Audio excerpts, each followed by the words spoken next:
After the SAT results came out, Ethan Blake, the poorest student in our class, had scored just over 660, and yet, he somehow managed to convince my two childhood friends to apply with him to the worst community college in the state. Under his influence, they both happily agreed to go to the same school as him. I tried to talk some sense into them over and over, but they accused me of having bad intentions, of just being jealous of Ethan. When that didn't work, I reached out to their parents. At the very last minute before the application deadline, I managed to get their choices changed, securing them spots at a good university. Ethan had no choice but to enroll in the community college alone. Less than 6 months later, news broke that he had jumped from a campus building. After Jessica Miller and Megan Flores went to the school to claim his body, they came back and dragged me up to the rooftop. If you hadn't stopped us from applying to the same school as Ethan, they said, he never would have been bullied into jumping to his death. Now you can die with him. Without hesitating, they pushed me off the roof. I hit the ground and shattered into pieces. When I opened my eyes again, I was back at the exact moment they decided to follow Ethan to that community college. This time, I'll just stand back and watch them throw their lives away. Ethan is right. Better to be a big fish in a small pond than a small fish in the big sea. I've decided to apply to a community college with him. With our abilities,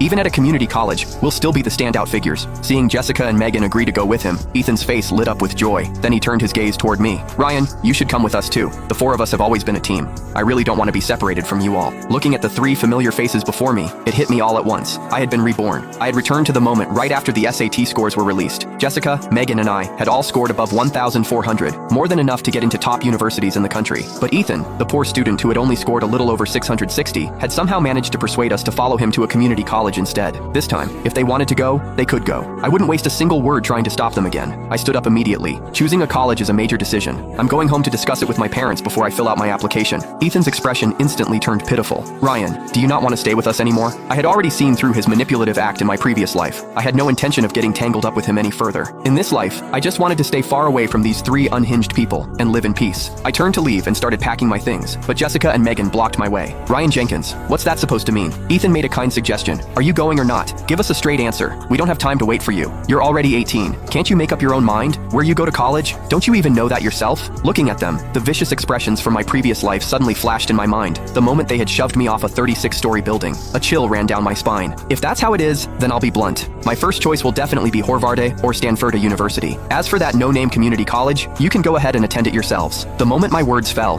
tears immediately welled up in Ethan's eyes. Ryan, what do you mean? Are you looking down on me for only being able to get into a community college? Megan hurriedly pulled out tissues and wiped his tears. Don't cry, Ethan. Even if you go to a community college, we're willing to go with you. So what if some people get into a top university? In the end, they'll just end up working like everyone else. I don't know where all that arrogance comes from. Jessica turned on me sharply. Ryan, I think you're just jealous of Ethan, so you're deliberately putting him down. Apologize to him right now. Otherwise, don't expect us to ever talk to you again. Their blatant defense of Ethan chilled me to the bone. I had grown up with them. For as long as I could remember, Jessica and Megan had been like family to me. They once swore they would treat me well for a lifetime.